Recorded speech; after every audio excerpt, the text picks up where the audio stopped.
Queridos irmãos, a paz do Senhor, que bom estar aqui com os irmãos para mais uma pré-aula da Escola Bíblica Dominical. Vamos tratar da classe de adultos, a lição de número 4, que tem por título O Ministério Avivado de Jesus.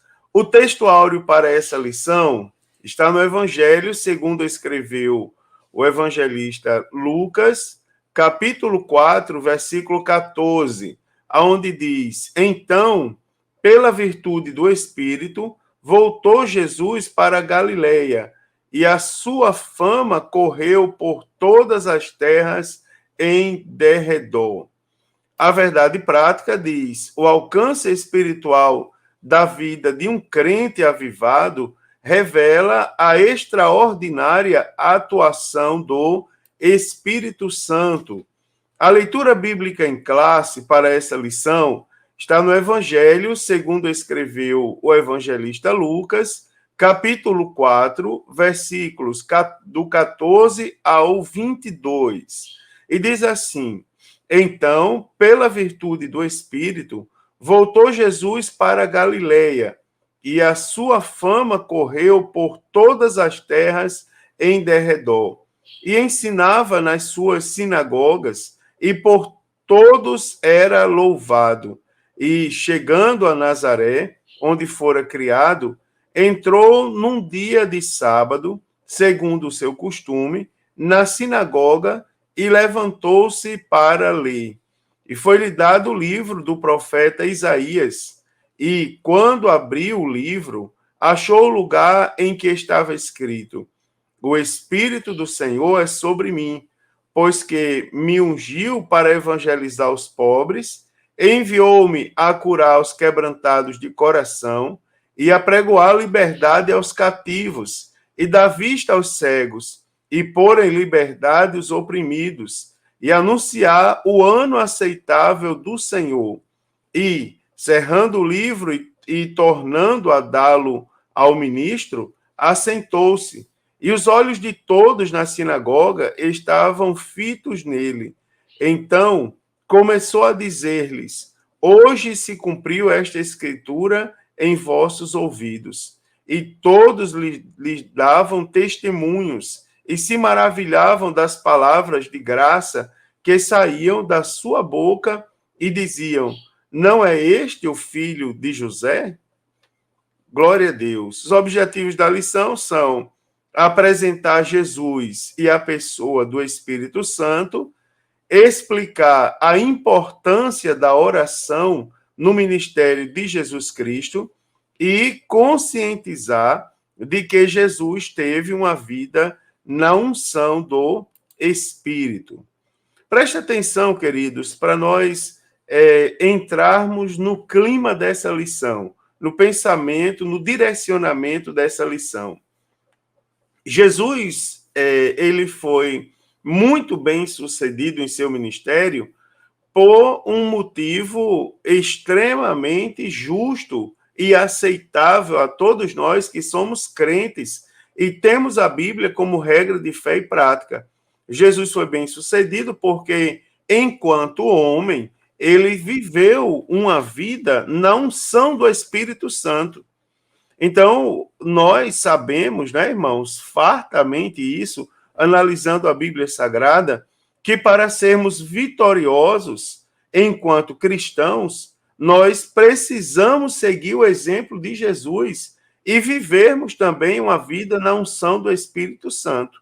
É a única maneira de vencermos os desafios, né, e os obstáculos que se levantam ou que se colocam naturalmente diante de uma pessoa que decide aceitar Jesus e segui-lo, né, como Senhor e Salvador. É interessante porque aqui cabe lembrar aquela história de que quando aceitamos Jesus, a nossa vida, então, os nossos olhos, aliás, eles são abertos, não é? Eles são, digamos assim, descobertos, tirado as escamas que haviam nos olhos, e nós passamos a enxergar, então, através ajuda do Espírito Santo, uma série de coisas que com os olhos cobertos não enxergávamos. Por exemplo, o próprio pecado que nós vivemos dentro dele. Sem Jesus não conseguimos enxergar. Quando passamos a enxergar, esses pecados, eles vão agora entrar em conflito com a santidade do Espírito Santo que habita em nós. E aí surgem os desafios, as guerras espirituais. E para vencermos essas guerras espirituais, nós precisamos nos aproximar cada vez mais do Espírito Santo. É o que chamamos de unção do Espírito Santo. Quando nos aproximamos, nós sentimos os efeitos do Espírito Santo na nossa vida. Por exemplo, através do fruto do Espírito, né, e das suas virtudes, através do batismo no Espírito Santo e as suas evidências sobre a nossa vida, cuja evidência inicial é o falar em outras línguas. Então, para isso, queridos, nós precisamos, mais do que nunca, né, orar, ler a palavra, obedecer a palavra de Deus, não é, jejuar, valorizar a nossa vida devocional, particularmente no que diz respeito ao jejum e às orações. Agora eu vou fazer uma pergunta aos irmãos. Como está a sua vida como crente em Jesus? Você tem buscado seguir o exemplo de Jesus Cristo, né? Observando Jesus e o seu ministério cheio do Espírito Santo? Será que nós estamos buscando seguir o exemplo de Jesus Cristo para sermos também cheios do Espírito Santo, semelhantemente como ele foi? Não é?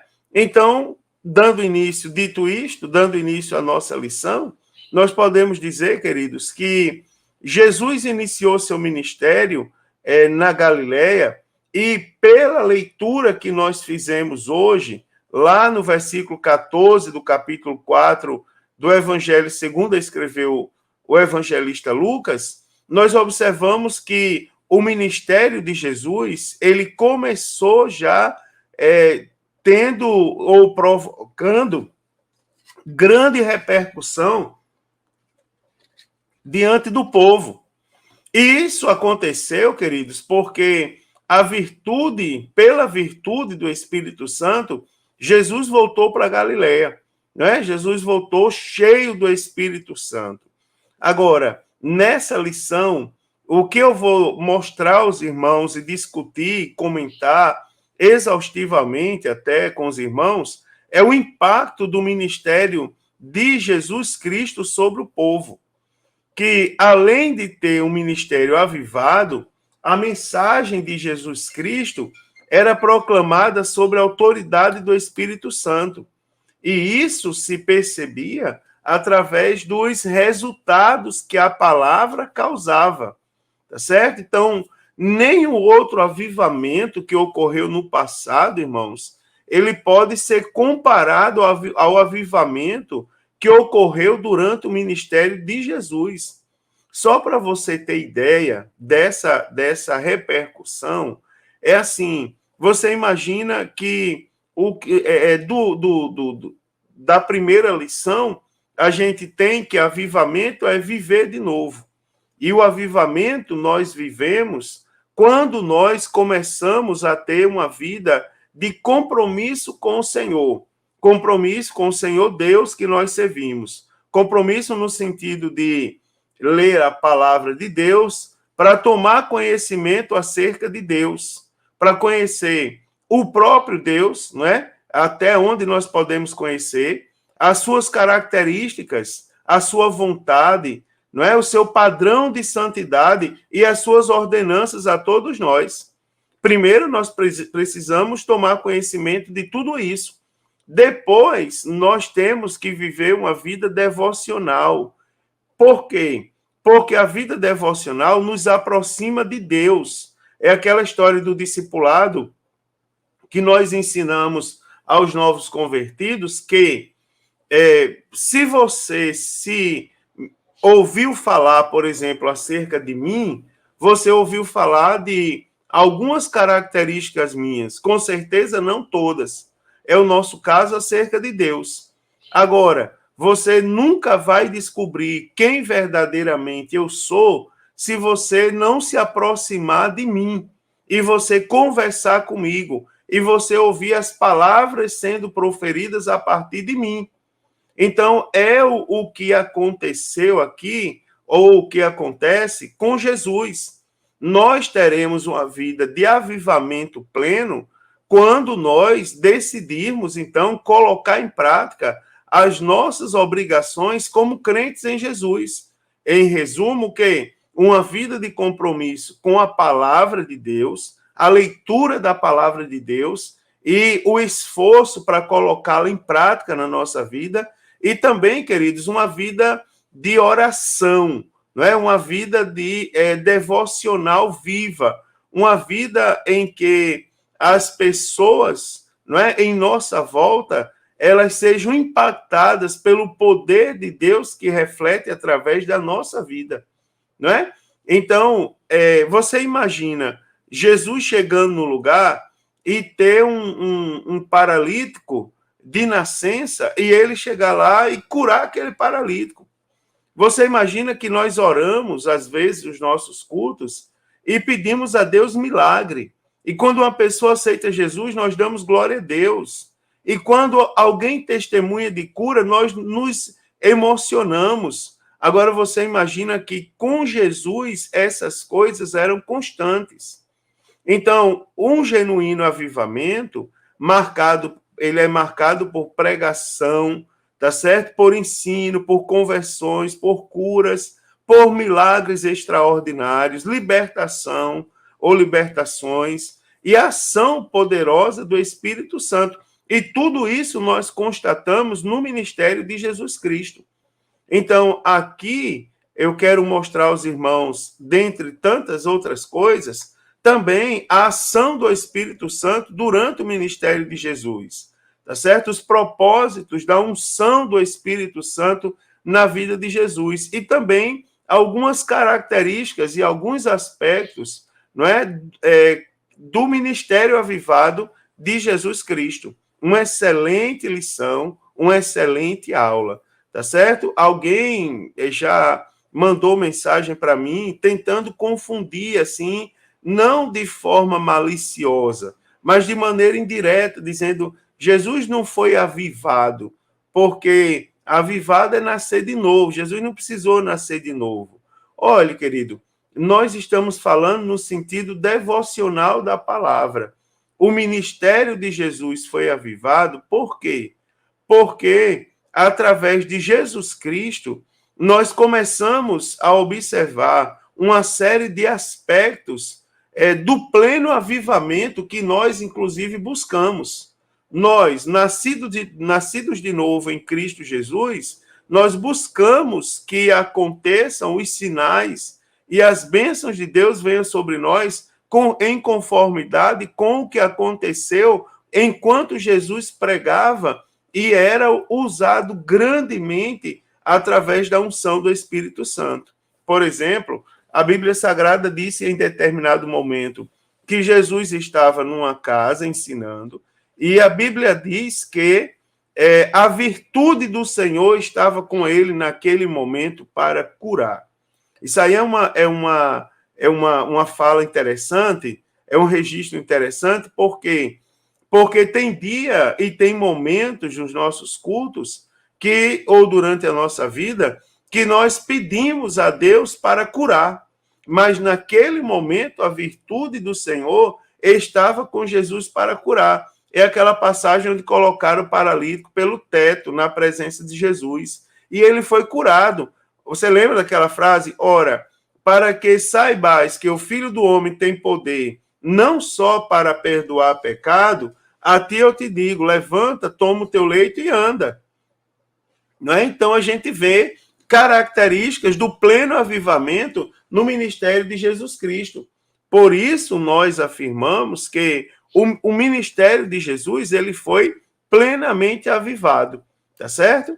Então, para começar, vamos analisar um pouco Jesus e a pessoa do Espírito Santo.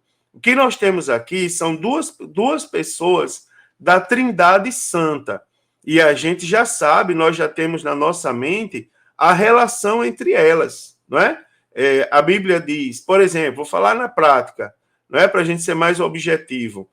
Vamos pensar, daqui a pouco eu falo, mas vamos analisar um trecho do batismo de Jesus, aonde a Bíblia Sagrada diz que depois que ele foi batizado, o Espírito Santo desce sobre ele como em forma corpórea de uma pomba, né? Então você vê a relação entre Jesus e o Espírito Santo. O Espírito, lembre-se que Deus é Espírito. E se nós temos uma relação com o Espírito, significa que nós temos uma relação com o céu. Então, Jesus e a pessoa do Espírito Santo significa Jesus diretamente ligado com o céu.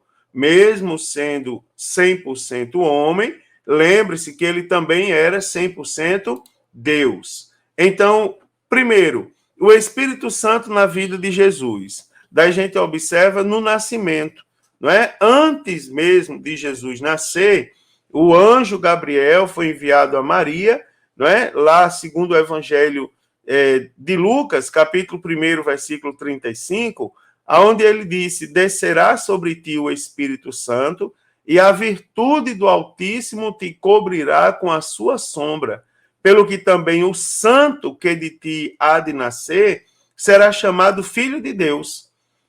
Lá em Mateus também registra, logo nos primeiros capítulos ali de Mateus, quando o anjo ele fala com José em sonho.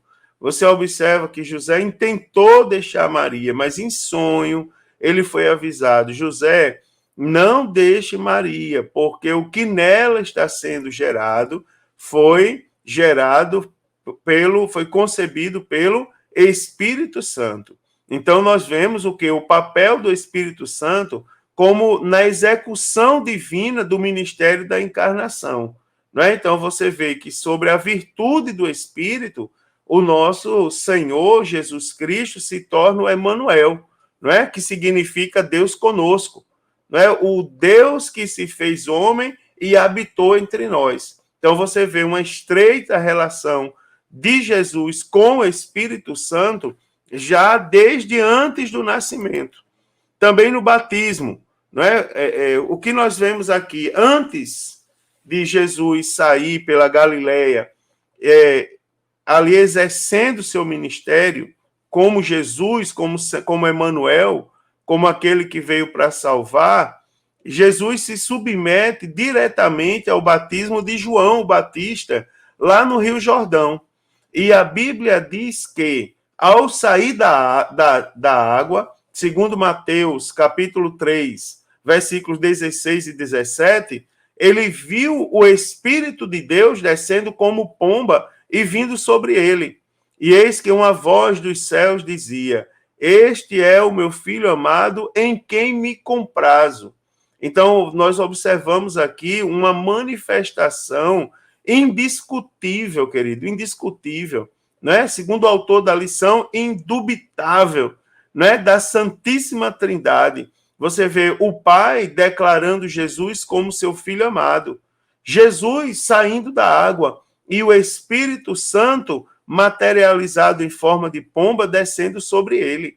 Então, nós observamos aqui a Santíssima Trindade, inclusive, né? Lógico, o Espírito Santo, né? Que é uma das pessoas da Trindade, diretamente ali no episódio do batismo de Jesus Cristo. Queridos irmãos, também na hora da tentação, logo após o batismo, Jesus foi conduzido ao deserto pelo Espírito. Não é interessante que quem levou Jesus ao deserto foi o Espírito Santo. E a Bíblia diz que ele foi levado ao deserto para ser tentado pelo diabo. E ali ele experimentou um jejum. Não é? A Bíblia Sagrada fala de um jejum assim inimaginável, digamos, a nós que somos pessoas. Por exemplo, 40 dias e 40 noites, não é? E depois teve fome. Em todas as investidas de Satanás, no episódio da tentação sobre Jesus no deserto, Jesus foi vencedor. E nós aprendemos que Jesus ele foi vencedor usando a palavra de Deus. Você vê que cada ataque, que cada investida do inimigo sobre Jesus, ele recebia como resposta. A resposta sempre era precedida por está escrito.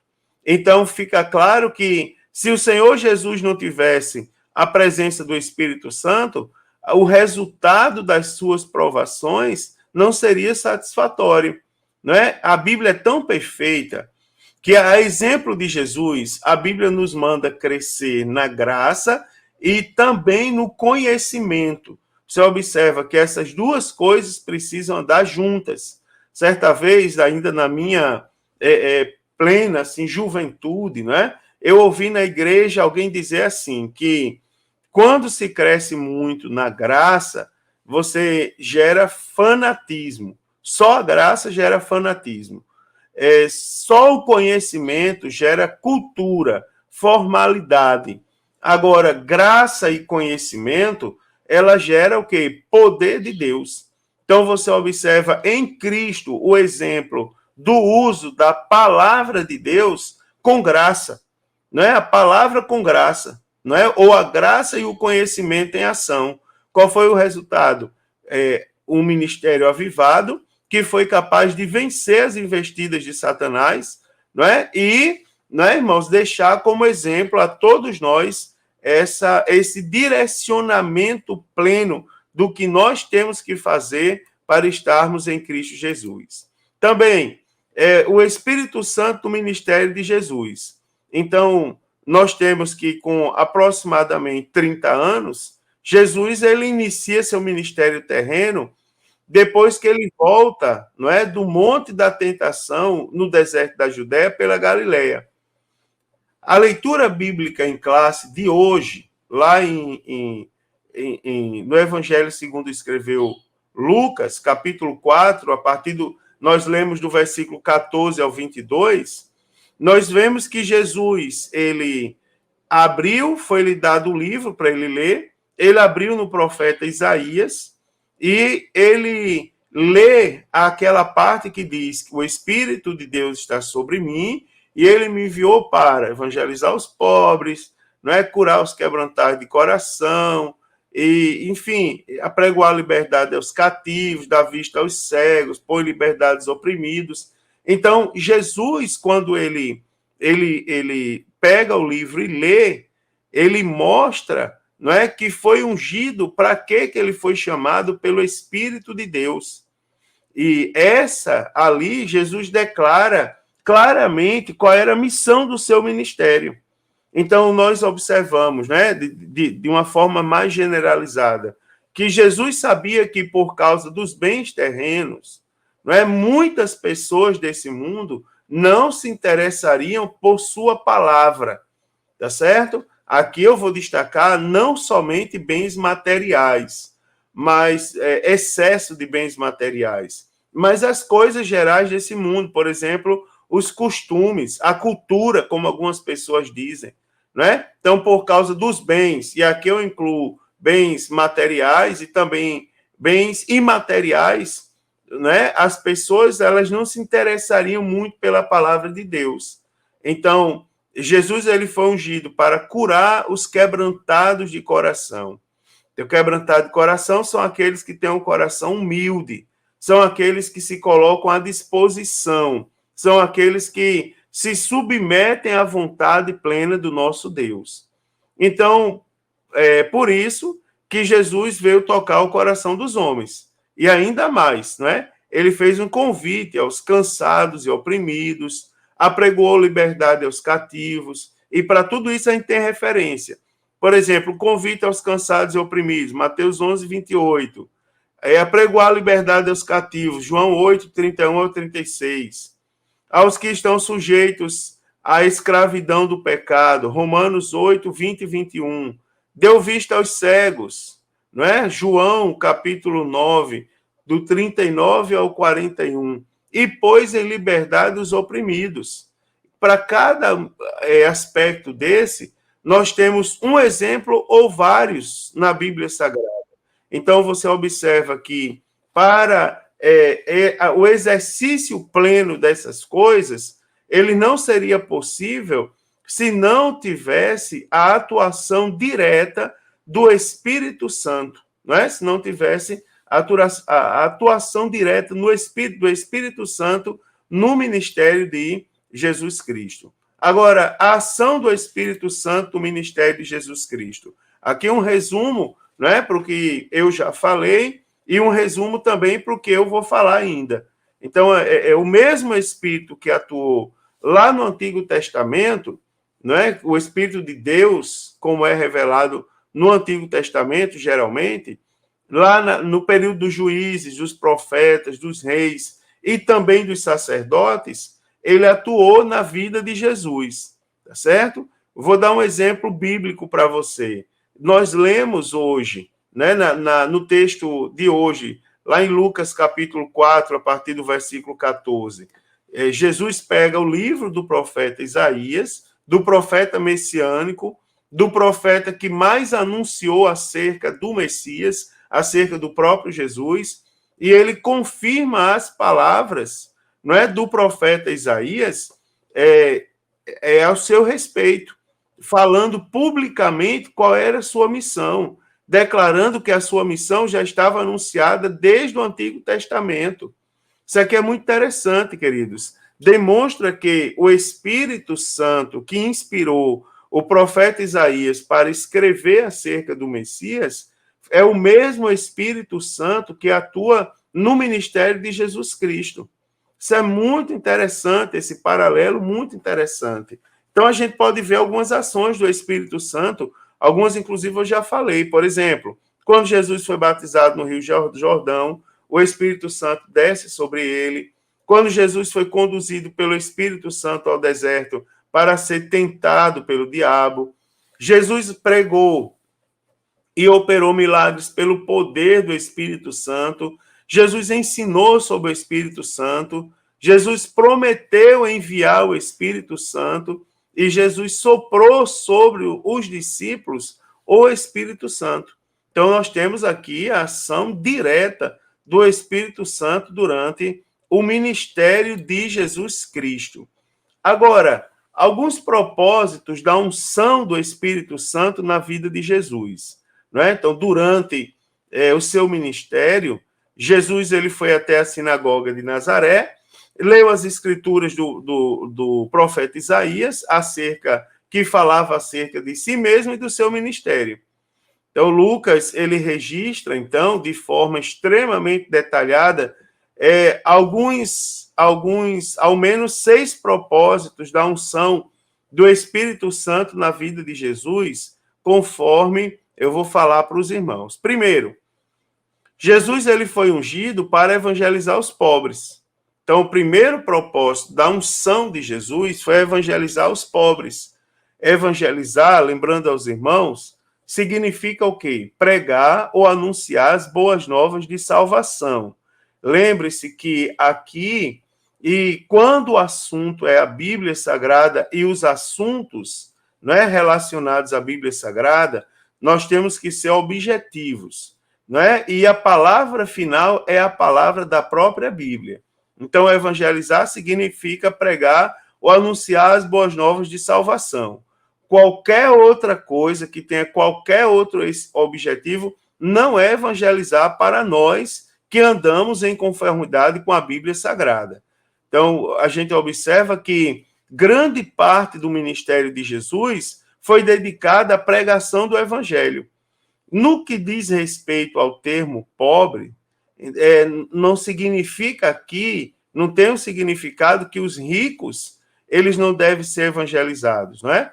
A gente observa que o próprio Jesus pregou para pessoas ricas, como, por exemplo, Zaqueu, chefe dos publicanos, e também o jovem rico, não é? Então, Jesus ele enfatizou a evangelização dos pobres por uma questão de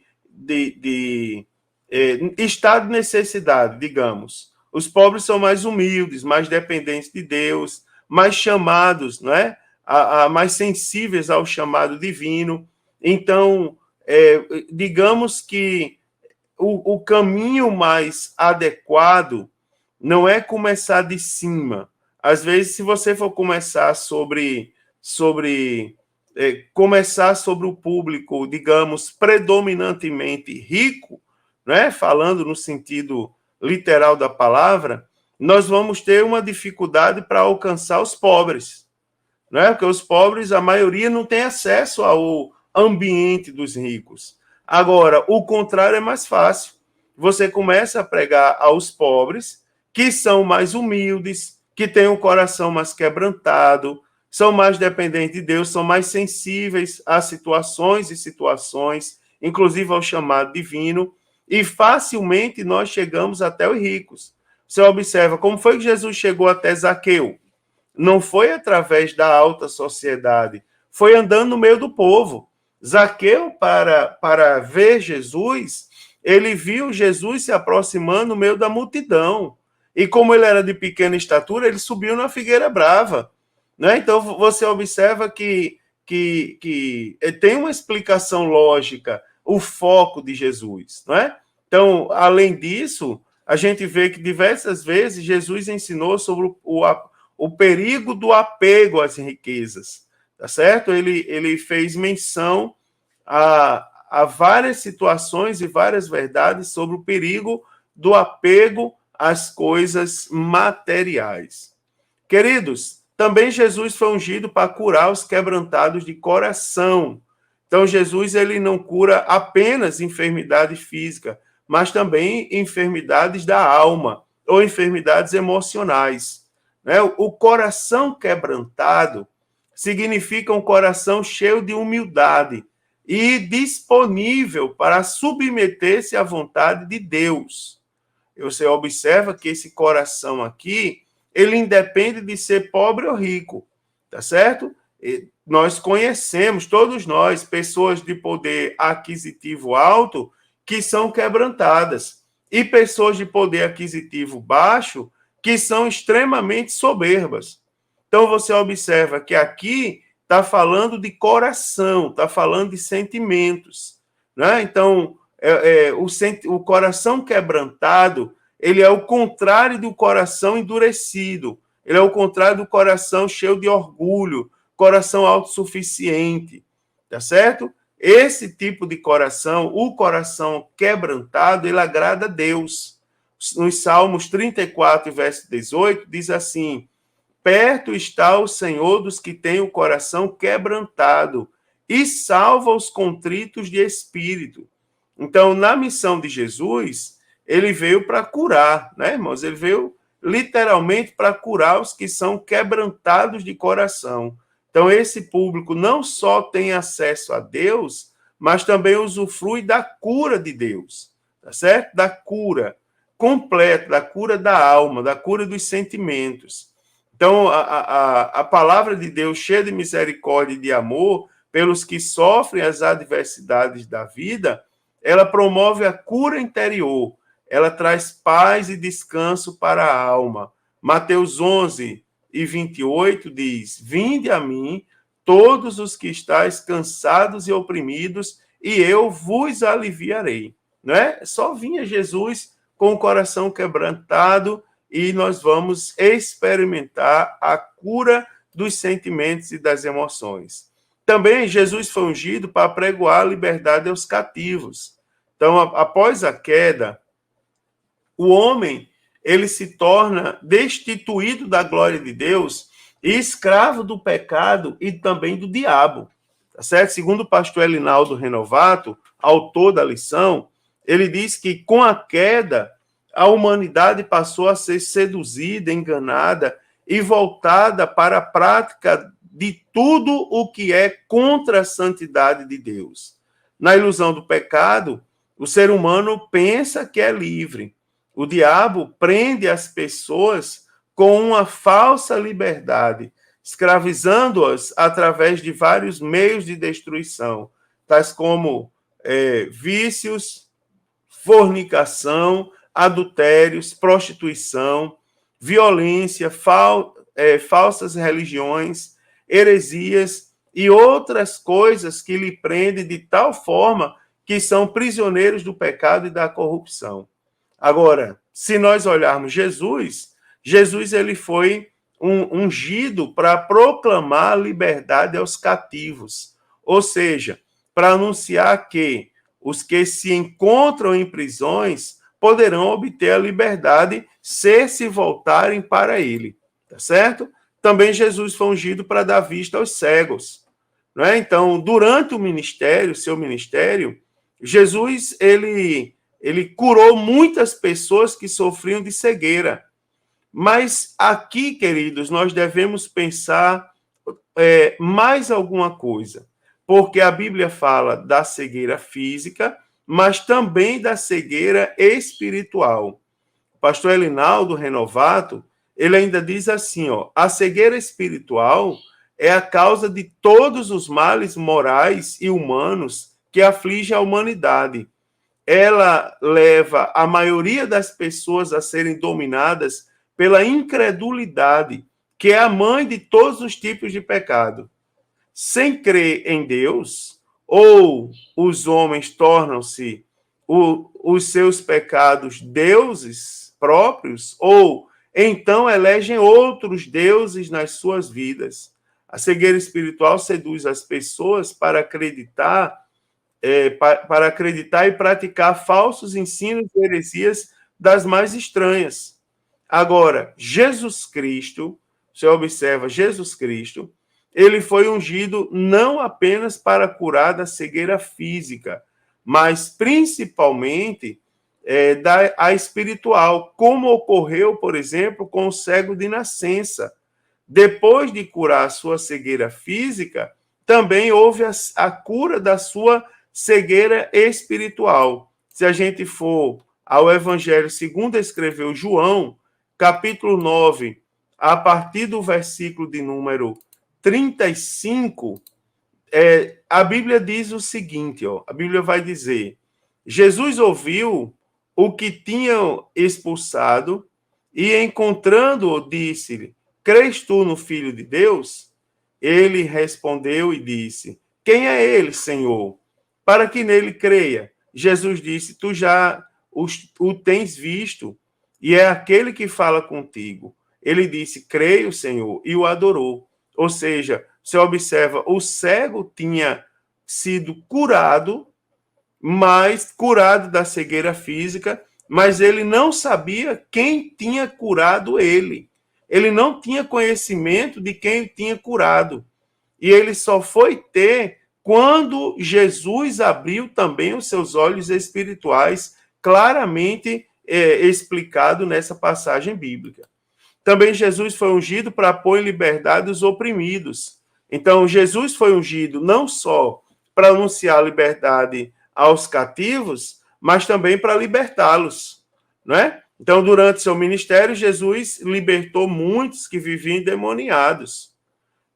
Dentre muitos exemplos, nós temos, por exemplo, o endemoniado gadareno, né, lá da terra dos gadarenos, o jovem lunático, a filha da mulher cananeia e a própria mulher encurvada, que a Bíblia diz que Jesus chegou e ele libertou aquela mulher, expulsou os demônios da vida dela e ela passou a andar de maneira sã. Então, no entanto, nós devemos observar que, além das prisões espirituais que são provocadas por aspectos diabólicos, por demônios, existem outros tipos de opressões que também são causados por problemas psicológicos e emocionais, tal como ansiedade, depressão, síndrome de pânico, tá certo? Aqui eu vou só fazer uma observação de que nem todo depressivo ele é endemoniado, tá certo? Nem todo mundo que tem ansiedade é endemoniado. Agora, esse tipo de doença psicológica, ela abre uma porta para o diabo muitas vezes fazer o uso disso para proliferar a sua destruição. Então, o mesmo Jesus que libertou no passado, ele continua libertando hoje. Vou lembrá-los novamente em Mateus 11, 28, onde ele diz, vinde a mim todos os que estáis cansados e oprimidos, e eu vos aliviarei. Eu estou falando com eco de propósito. Aliviarei, aliviarei, aliviarei. Tá certo? Glória a Deus por isso. E o sexto aspecto é que Jesus foi ungido para anunciar o ano aceitável do Senhor. Então, é muito interessante e importante observarmos que na profecia do profeta Isaías, o texto diz apregoar o ano aceitável do Senhor e o da vingança do nosso Deus. Então você observa que Jesus não incluiu o dia da vingança do nosso Deus, quando ele leu essa profecia na sinagoga de Nazaré, não é? Porque o dia da vingança só ocorrerá no futuro. É algo lá do livro do Apocalipse, após, né, aliás, durante já a vingança de Deus, a ira de Deus é manifesta durante o período da grande tribulação, conforme, por exemplo, está registrado em Apocalipse capítulo 6. Jesus enfatizou que ele veio para anunciar o ano aceitável do Senhor, tá certo? Na versão NVI, o NVT, aliás, ela traduz assim: proclamar o ano da graça. Ou seja, Jesus ele é a manifestação da graça, do favor imerecido, que veio ao mundo para nos trazer perdão dos pecados e a salvação e a vida eterna para todos os que nele creem e o recebem como Senhor e Salvador. Então, para os contemporâneos ou os que viveram na época de Jesus, o ano aceitável era aquele período em que ele viveu na terra. Para os que viveram depois de Jesus, o ano aceitável é aquele em que o pecador ouve, não é, irmãos? Não apenas escuta, mas ouve a mensagem do Evangelho e o convite para a salvação. Veja que coisa maravilhosa aqui, não é? Jesus cumpre a primeira parte do versículo 2, apregoar o ano aceitável do Senhor, e agora nós temos uma descrição ali prévia, rápida, do período da grande tribulação, né? E o da vingança do nosso Deus. Jesus é a oração, né? No seu ministério. Então, o valor da oração, né, irmãos? Ali, ó, a oração que Jesus ensinou, conhecida como Pai Nosso, ela aparece em duas versões nos evangelhos. Primeiro, em Mateus, e segundo, lá em Lucas. Em Mateus, no capítulo 6, ali no Sermão do Monte, né, versículo 9 ao 13. Em Lucas, capítulo 11, versículo 2 ao 4. Então, em Mateus, ela está lá no contexto do Sermão do Monte. Ali, a oração do Pai Nosso, ela não cumpre mera orientação litúrgica, mas ela vai revelar o coroamento de um estilo de vida sem hipocrisia e exibicionismo religioso, tá certo? Então, uma pessoa, nesse sentido, uma pessoa avivada, não é? Ela se dirige a Deus como o Pai Nosso, não é? Santifica o nome dele, deseja a vinda do reino, anela por viver a vontade de Deus, a cada dia está na dependência do Senhor, não é? Quando diz, por exemplo, dá-nos o pão nosso, tá certo? Confessa os pecados e pede perdão. Ela suplica por proteção a Deus e, finalmente, ela sabe que dele é o reino para obter, dele é o reino, o poder e a glória para sempre. Então, essa oração, ela também revela uma vida de humildade e quebrantamento diante de Deus. Os que são capazes de fazer cumprir os aspectos dessa oração, não é? Eles são pessoas quebrantadas. E por que não dizer pessoas verdadeiramente avivadas em Cristo? Também uma vida de oração, não é? Nos evangelhos, nós podemos perceber várias ocasiões de oração no ministério de Jesus. Jesus orou para escolher seus discípulos, fez oração de gratidão por Deus se revelar aos humildes, por ocasião do envio de 70 discípulos, e outras coisas mais, por exemplo, Jesus saindo para orar no monte, não é? Então, aprendemos com Jesus a importância de uma vida em oração, a importância de uma vida de conversa com Deus, certo? Porque Deus, mesmo sendo Deus, Jesus, mesmo sendo Deus, na condição humana, ele buscava comunhão com Deus através da oração. Então, por causa disso, a sua vida de oração no Getsemane também nos ensina que a vontade de Deus, ela é sempre a melhor, tá certo? Ela sempre vai ser a melhor para a nossa vida. Também uma vida na unção do Espírito. Então, com unção, nós nos referimos a uma vida de serviço sobre a confirmação do Espírito Santo, a semelhança da atuação do Espírito no ministério de Jesus. Preste atenção que, com a unção do Espírito Santo na nossa vida, ela não nos capacita para sermos senhores, tá certo? A unção do Espírito Santo não nos capacita para sermos senhores. Ela nos capacita para sermos servos. Agora, alguém vai dizer, pastor, então é o seguinte, ó, por que os pastores têm que buscar a unção do Espírito Santo? Porque pastor não é chefe, pastor é servo. Aliás, quem lidera, em qualquer que seja a posição, seja ela no sentido espiritual ou no sentido secular, ele não lidera para aparecer, lidera para servir, tá certo? Lidera para servir. Então, é o caso de Jesus, não é? Jesus liderou todo o seu ministério, ele liderou para servir. Jesus era o Filho de Deus, era detentor de uma autoridade que nenhum de nós temos, não é? Nós buscamos alguma coisa, mas não temos ela plenamente. Mas Jesus tinha. Agora, você observa que o ministério de Jesus foi marcado pelo serviço e não pelo senhorio, né? Pelo senhorio no sentido secular. Então, na vida de um obreiro, o obreiro ele é uma pessoa que tem muitas atribuições na obra de Deus. O obreiro ele exerce liderança administrativa, atividade de ensino, né? Alguns também dominam a área de música e tantas outras que eu poderia citar aqui, tá certo? Então, por isso, é muito fácil essas atividades caírem na rotina e se tornarem atividades burocráticas.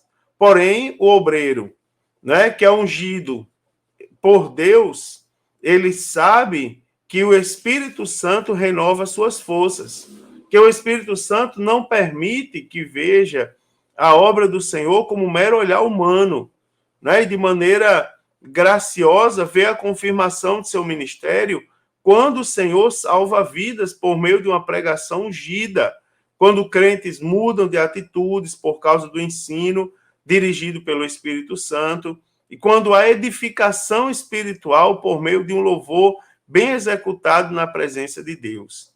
Certo, queridos? Todo esse bem, né, do Senhor, inevitavelmente, é comparado a de uma vida piedosa. Então, por esse motivo, os obreiros, eles não podem negligenciar a oração, o jejum, o estudo devocional da palavra de Deus. Então, esses exercícios, eles são alimentos, ele é o alimento espiritual diário que permanece em todo obreiro que é verdadeiramente, digamos, avivado na obra do Senhor. Na vida do crente, não é, irmãos? Viver uma vida na unção do Espírito Santo não é privilégio só dos obreiros. A palavra de Deus diz que nós somos sacerdócio real, não é? Chamados para anunciar as virtudes daquele que vos chamou das trevas para a sua maravilhosa luz.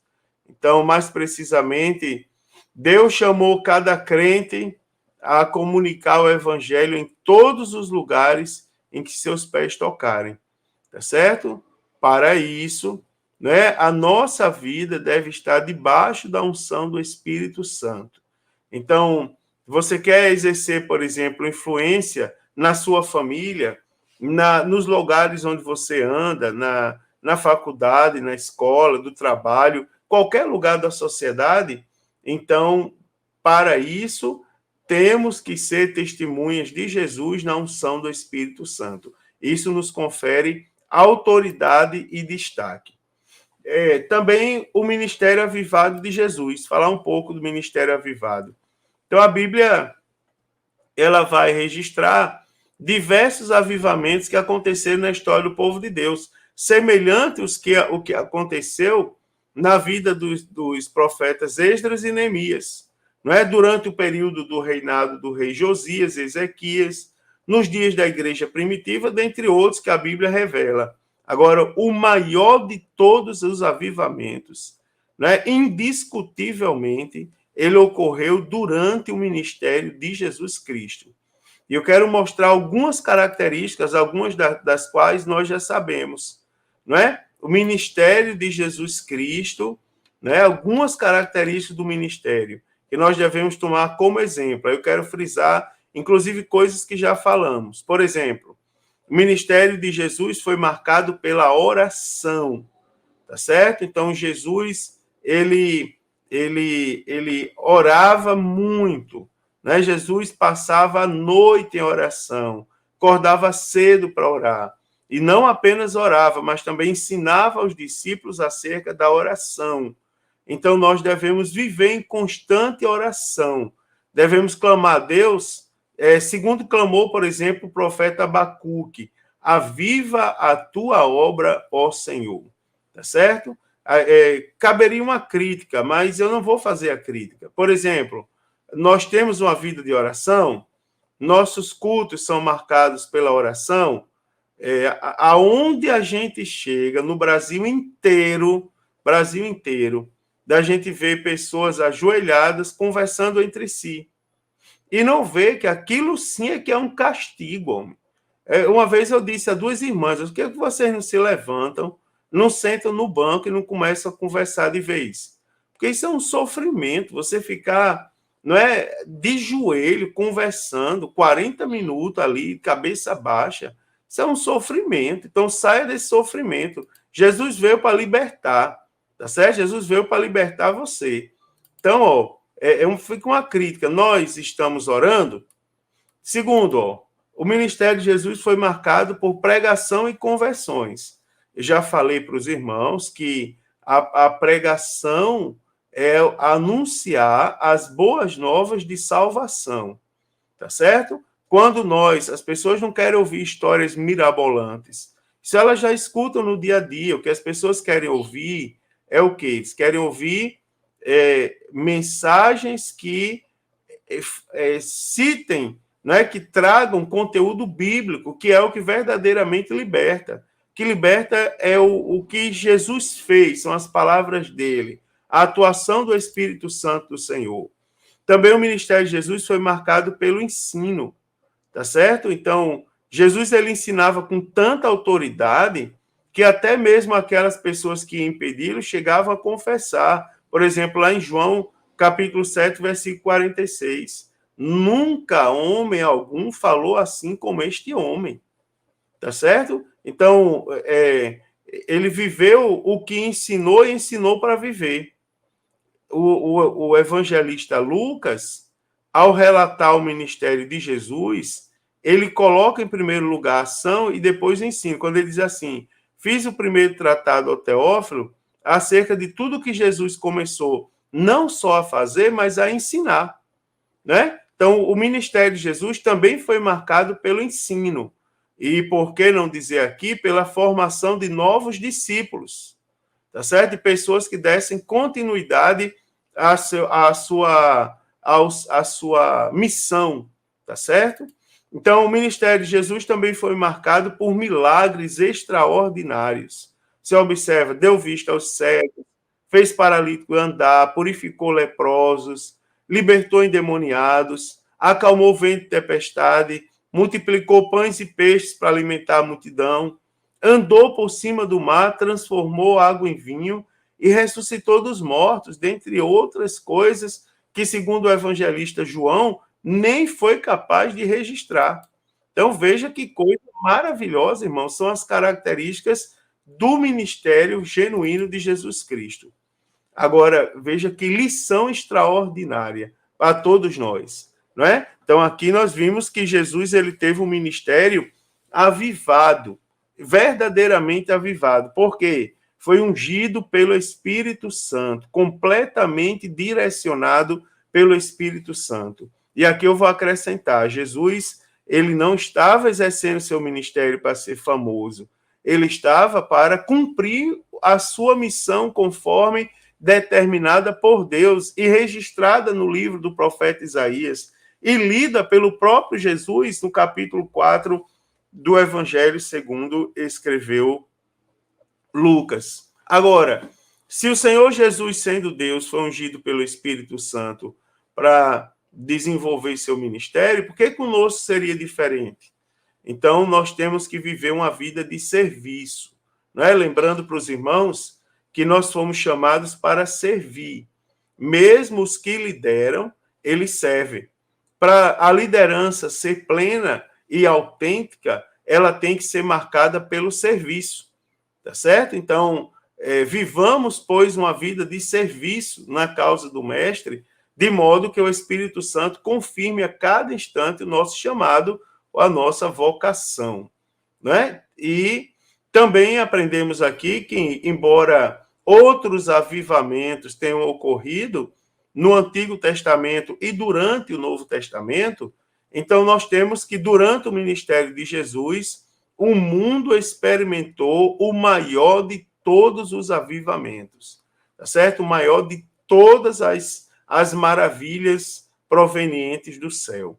Então, o ministério de Jesus foi um ministério marcado pela ação do Espírito Santo, pela oração, pela pregação, pelo ensino da palavra de Deus e também por milagres extraordinários da parte do Senhor. Que lição, né, irmãos? Que lição maravilhosa. Que aprendizado maravilhoso nós temos através dessa lição 4. Olha, querido, aqui toda semana eu digo, anote as suas colocações. Anote, enquanto você estuda, você vai anotando todas as suas colocações ali. É bom que você não esquece nenhuma delas. Também anote suas dúvidas. E em momento oportuno da aula, peça permissão e tire com o seu professor, né? Ou compartilhe alguma coisa que Deus o fez enxergar dentro da contextualização da lição, compartilhe com os demais, né? Enriqueça a sua aula, tanto a sua aula pessoal como a sua aula coletiva, tá certo? Deus abençoe os irmãos, tenham uma excelente aula e, se Jesus não voltar, a próxima semana eu retorno aqui para comentar a lição de número 5. Forte abraço a todos, tenham todos uma excelente aula, a paz do Senhor Jesus a todos os irmãos.